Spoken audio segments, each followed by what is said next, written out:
नमस्कार मित्रांनो. आता जर मी तुम्हाला सांगितलं की अमेरिकेने इराणवरती वॉर हा ना कुठल्या रिलिजनसाठी केला, ना ह्युमॅनिटीसाठी केला, ना टेररिझम संपवण्यासाठी केला, तर तुमचा विश्वास बसेल का? अमेरिकेने इराणवरती वॉर फक्त आणि फक्त $US वाचवण्यासाठी केलेला आहे. आता तुम्ही विचार कराल कसं? या तुम्हाला एक्सप्लेन करतो. आता काय झालं, अमेरिकेची सगळ्यात मोठी पॉवर ही त्यांची मिलिटरी नसून त्यांची करन्सी आहे $US. का? तर आज वर्ल्डचं 80% ट्रेड हे फक्त $US होतं. 1971मध्ये सौदी अरेबिया आणि US एक डील झालेली. तुम्ही ऑइल वर्ल्डमध्ये कुठेही सेल करा, बट तुम्हाला ते $US करावं लागेल. आणि त्यावेळी सौदी अरेबियाने ते ॲक्सेप्ट केलेलं. बस साऊदीच्या मागे मागे जेवढे ओपेक कंट्रीज होते, गल्फ कंट्रीज होते, त्यांनीसुद्धा $US ॲक्सेप्ट केलं. आणि आज तुम्ही बघाल तर कुठलेही कंट्रीला ट्रेड करायचं first option is $US.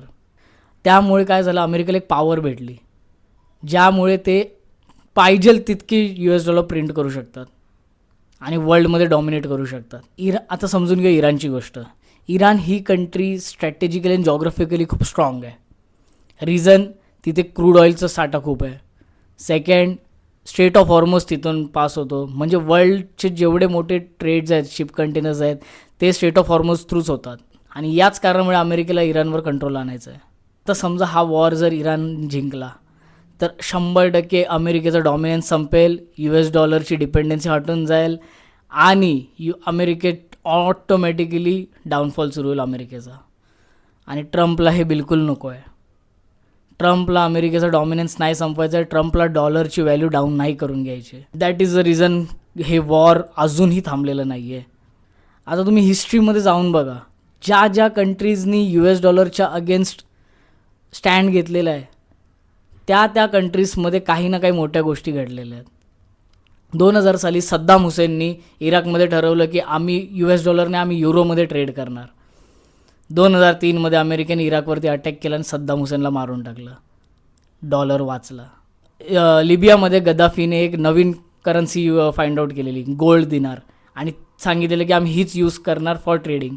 2011मध्ये लिबियावरती नॅटोनी attack केला, गद्दाफी मेला, पुन्हा एकदा डॉलर वाचला. एकदम रिसेंटची गोष्ट केलं, व्हेनेझुएलाचे प्राईम मिनिस्टर त्यांनी डिसाईड केलं की आम्ही $US यूज नाही करणार ट्रेड करायला.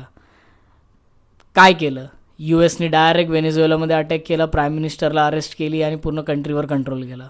म्हणजे ज्या ज्या कंट्रीने $US यूज करण्यासाठी नकार दिला, त्या कंट्रीबरोबर काही ना काही वाईट घडलं आहे.